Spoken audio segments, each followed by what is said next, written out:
Peg Keough here from College Aid Pro. So today I want to talk about a question that I get all the time from parents. And that question is, when should I submit financial aid forms? Well, there's a lot of information out there that tells you get it done right away. The FAFSA goes live October 1st, get it in right away, meaning that a school is going to have a policy of first come, first served.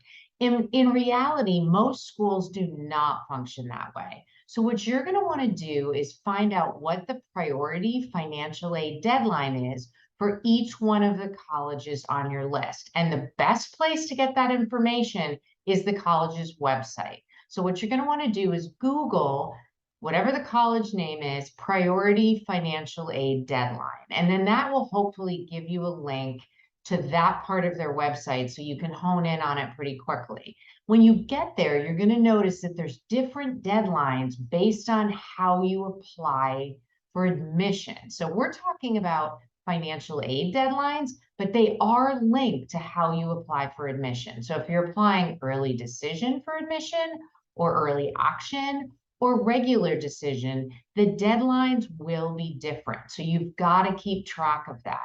Deadlines can be as early as, I've seen October 15th, but typically the earliest ones are November 15th.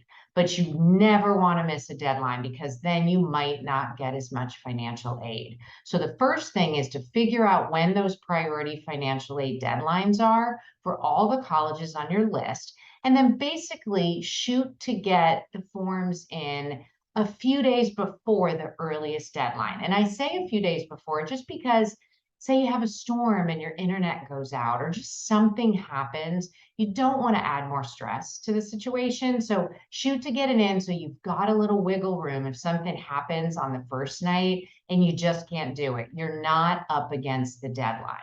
Now, I will say that one situation where you will want to get your forms in pretty early is if you're eligible for state aid. A lot of states recommend that you get that FAFSA in right away. It doesn't mean October 1, but you don't want to wait around if the priority deadline is November 15th. You want to try and get it in maybe in the first week, right? Because you want to get in that queue for state aid. But that's if you're eligible for state aid. So you have to figure that out. A lot of families are not eligible for state aid. So basically, find out when those priority financial aid deadlines are and shoot to get it in a little bit before the earliest deadline, and you should be all set and done with that step in the process. And as always, happy planning.